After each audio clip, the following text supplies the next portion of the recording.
الحمد لله رب العالمين والعاقبة للمتقين والصلاة والسلام على سيد المرسلين وعلى آله وأصحابه أجمعين. أما بعد فأعوذ بالله من الشيطان الرجيم. بسم الله الرحمن الرحيم. يا أيها الذين آمنوا كتب عليكم الصيام كما كتب على الذين من قبلكم لعلكم تتقون. صدق الله مولانا العظيم وبلغنا رسوله النبي الأمين المكين الكريم ونحن على ذلك لمن الشاهدين والشاكرين والحمد لله رب العالمين.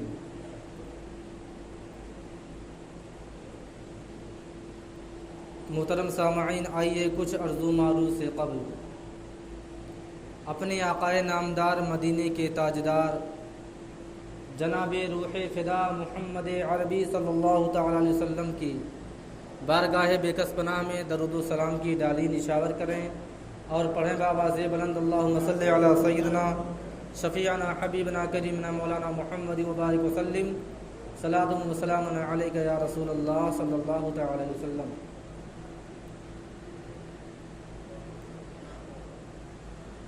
حضرات گرامی، یہ ماہ شعبان المعظم کا مہینہ ہے جس کی آج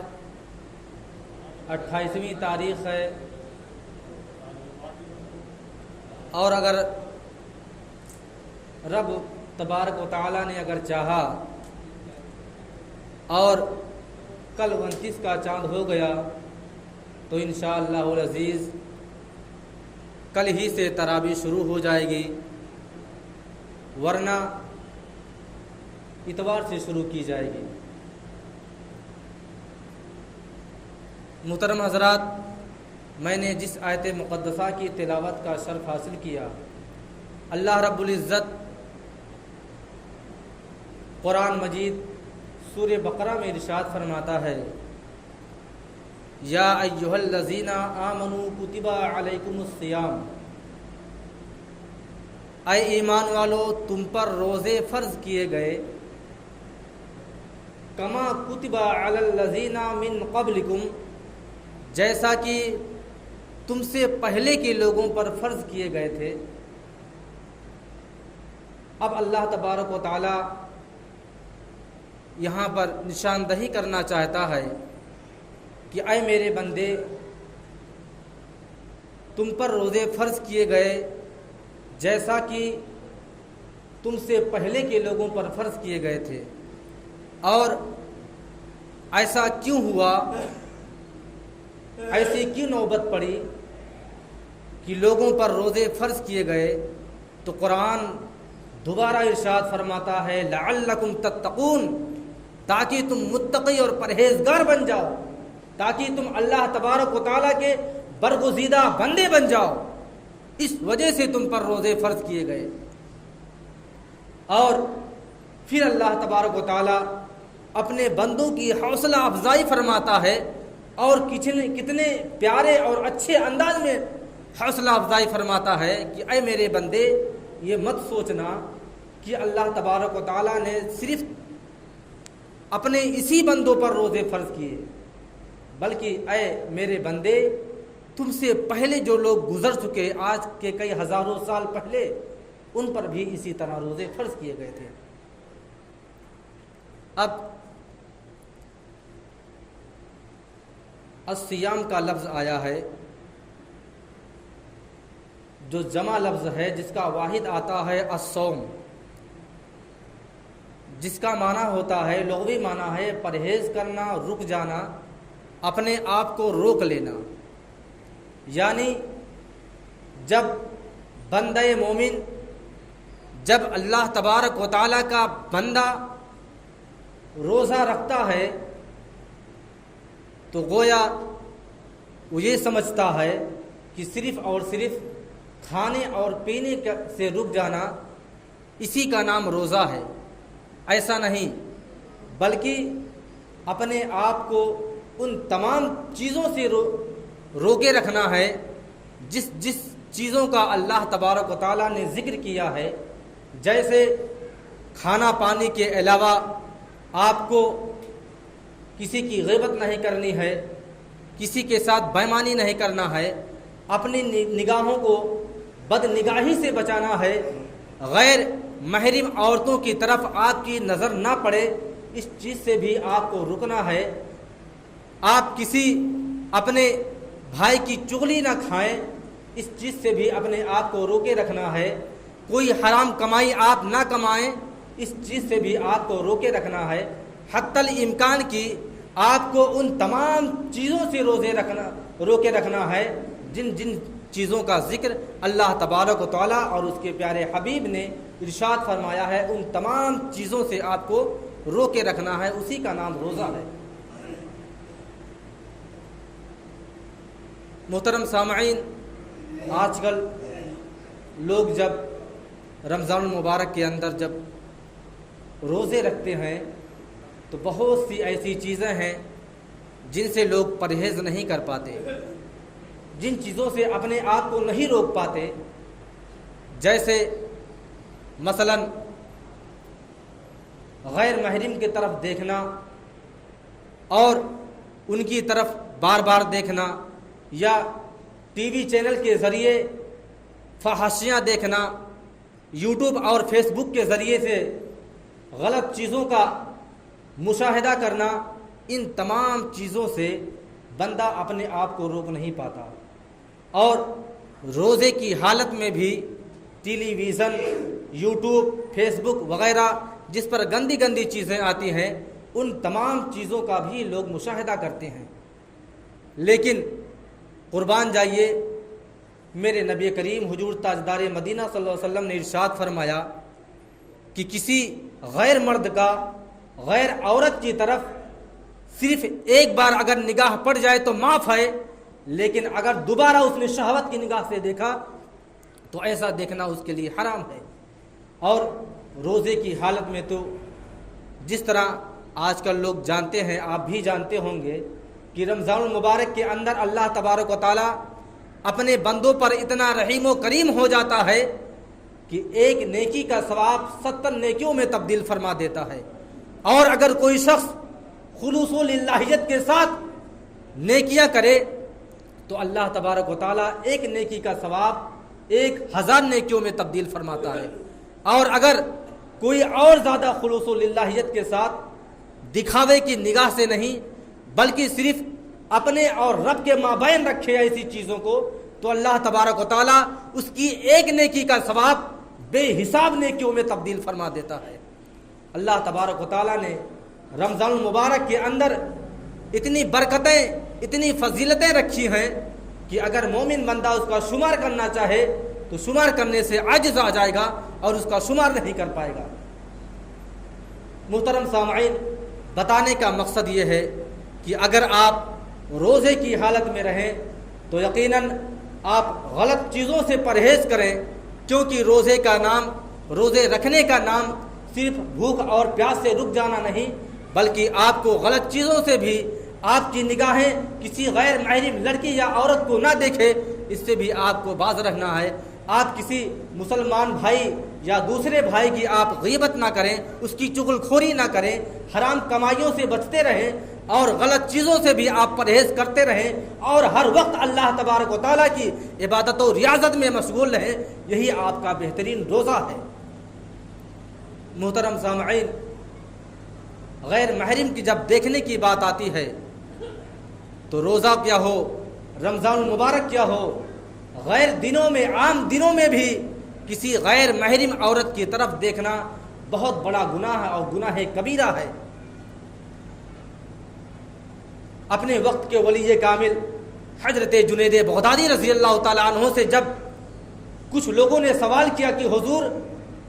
کیا کوئی عورت غیر محرم اور مرد سے تعلیم حاصل کر سکتی ہے؟ کیا دین کا تعلیم لے سکتی ہے؟ کیا مسئلہ مسائل جانکاری کی حاصل کر سکتی ہے؟ حضرت جنید بغدادی رضی اللہ تعالیٰ عنہ نے فرمایا تھا کہ کوئی غیر محرم عورت بغیر پردے کے کسی مرد سے کوئی تعلیم کوئی مسئلہ نہیں پوچھ سکتی.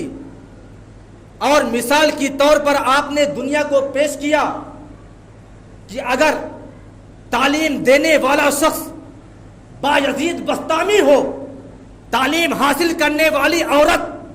رابعہ بصریہ جیسی عورت ہو، اور جس جگہ پر تعلیم دی جا رہی ہو کعبہ معظمہ ہو، اور جس چیز کو تعلیم دی جا رہی ہو قرآن معظم ہو، اس کے بعد بھی غیر مرد کا غیر عورت کا تعلیم دینا جائز نہیں ہے. مسلمانوں غور کرو، اتنے بڑے اولیاء کرام، اتنے بڑے ولی کامل بایزید بسطامی کی مثال دی گئی ہے کہ اگر وہ رابعہ بصریہ جیسی عورت کو تعلیم دے اور جس جگہ پہ تعلیم دی جا رہی ہو وہ کعبہ معظمہ ہو پھر بھی جائز نہیں. مسلمانوں غور کرو، اگر کوئی غیر مرد یوٹیوب پر یا فیس بک پر کسی غیر محرم عورت کا مسئلہ سنے یا تقریر سنے یا نعت خوانی سنے تو کیسے جائز ہو سکتا ہے؟ اس سے بھی آپ کو پرہیز کرنا ہے. رمضان المبارک کا نام، روزے کا نام صرف بھوک اور پیاس سے اپنے آپ کو روکے رکھنا اس چیز کا نام نہیں، بلکہ آپ کو ہر چیز سے، ہر خرابی سے، ہر برائی سے آپ کو بچتے رہنا ہے اور زیادہ سے زیادہ اللہ تبارک و تعالیٰ کی عبادت و ریاضت کرنا ہے. اللہ کے تو کچھ ایسے بندے بھی اس دار فانی سے رخصت ہو چکے ہیں جنہیں امام اعظم ابو حنیفہ کہا جاتا ہے. ان کا حال تو یہ تھا کہ رمضان المبارک کے پورے مہینے میں 61 قرآن عظیم کی تلاوت کرتے تھے، یعنی 61 قرآن مجید آپ مکمل کرتے تھے. یعنی ایک قرآن آپ دن میں تلاوت کرتے تھے اور ایک رات میں تلاوت کرتے تھے، اور اس طرح آپ کا 60 ہوتا ہے، اور اس کے علاوہ ایک قرآن اور آپ تلاوت کرتے تھے. محترم سامعین، چونکہ روزے اور قرآن کا ایک ایسا رشتہ ہے کہ جب کل بروز قیامت اللہ تبارک و تعالیٰ اپنے سامنے اپنے بندے کو کھڑا کر کے حساب لے گا تو سب سے پہلے روزہ آگے سامنے کھڑا ہو جائے گا. رب تبارک و تعالیٰ اسے بخش دے، اس نے تیری خوشنودی کے لیے اپنے آپ کو ہر چیز سے، بھوک پیاس سے، روزے کی حالت میں روکے رکھا، تو دوسری طرف قرآن آ جائے گا، اے رب پروردگار اگر اس نے دن میں روزے رکھے ہیں تو رات میں میری تلاوت بھی کی ہے، اس نے رات میں تراویح میں قرآن سنا ہے. رب تبارک و تعالیٰ اپنے بندے کو اس طرح بخش دے گا اور اس طرح نجات کا ذریعہ بن جائے گا. مسلمانوں، آپ کو روزہ بس ایک یا 2 دن میں آنے والا ہے. کل اگر چاند ہو جائے گا تو کل ہی سے تراویح شروع ہو جائے گی، ورنہ پرسوں سے تو شروع ہونا ہی ہے. اور اس کے علاوہ رمضان المبارک میں کچھ ایسے خرافات دیکھے جاتے ہیں. مثلا سب سے بڑا خرافات تو یہ ہوتا ہے کہ اکثر ایسے لوگ جو صحت و تندرستی کی حالت میں ہیں اور عام طور سے لوگوں کے سامنے کھاتے پیتے نظر آتے ہیں، ہٹھے کھٹے ہیں، جسم میں طاقت بھی ہے، تندرستی بھی ہے، کوئی بیماری بھی نہیں ہے، لیکن اگر ان سے سوال کیا جاتا ہے آپ روزے نہیں رکھتے، آپ کو ایسی تندرستی اللہ تبارک و تعالیٰ نے دی ہے، اس کے بعد بھی آپ روزے نہیں رکھتے، کہتا کیا کروں، بھوک کی شدت برداشت نہیں ہوتی، پیاس برداشت نہیں کر پاتا، بھوک کو میں روک نہیں پاتا. مسلمانوں، قربان جاؤ اپنے نبی کی اس حدیث پاک پر جس کو اللہ تبارک و تعالیٰ کے محبوب نے فرما دیا. کیا فرمایا؟ صوم تصحو، یعنی میرے نبی نے فرمایا اے بندے تو روزہ رکھ، اللہ تبارک و تعالیٰ تجھے صحت و تندرستی عطا فرما دے گا. لیکن اس کے باوجود لوگ جوانی کی عالم میں صحت و تندرستی کی حالت میں بھی روزے نہیں رکھتے، اس سے کہیں کوسوں دور نظر آتے ہیں. غور کرو، جب میدان محشر بپا ہوگا، جب سورج سوا نیزے پر ہوگا، آسمان لوہے کا ہوگا، زمین تانبے کی ہوگی، تو بھلا سوچو کیسے آپ وہاں کی بھوک اور پیاس کیسے برداشت کرو گے؟ جب دنیا میں رہ کر کے آپ 10-12 گھنٹے آپ بھوک اور پیاس برداشت نہیں کر سکتے، تو وہاں لاکھوں سال آپ کو اسی سورج کے نیچے رہنا کیسے آپ برداشت کریں گے؟ کیسے آپ کو برداشت ہوگی؟ اور کچھ لوگوں کا حال تو یہ ہوتا ہے کہ رمضان المبارک میں تمام بیماریوں کا بہانہ کرتے ہیں. کوئی کہتا ہے مجھے شوگر ہے، کوئی کہتا ہے بلڈ پریشر ہے، کوئی کہتا ہے کچھ ہے، طرح طرح کی بیماریاں بناتے ہیں اور دوائیاں اکٹھا کر کے وہ روزے نہ رکھنے کا بہانہ تلاش کرتے ہیں. محترم سامعین، اللہ تبارک و تعالی ایسا قادر اور ایسا قہار و جبار ہے کہ اگر رب تبارک و تعالی چاہ لے تو اچھے سے اچھا صحت و تندرست آدمی بھی ناتواں اور کمزور ہو جائے، اپاہج ہو جائے. لوگ جوانی کے عالم میں ایک بھی روزے رکھنا پسند نہیں کرتے. کچھ لوگ تو ایسے ہیں کہ پورے مہینے گزر جاتے ہیں اور ان کو شرم تک نہیں آتی کہ رمضان المبارک کا پورا مہینہ ختم ہو گیا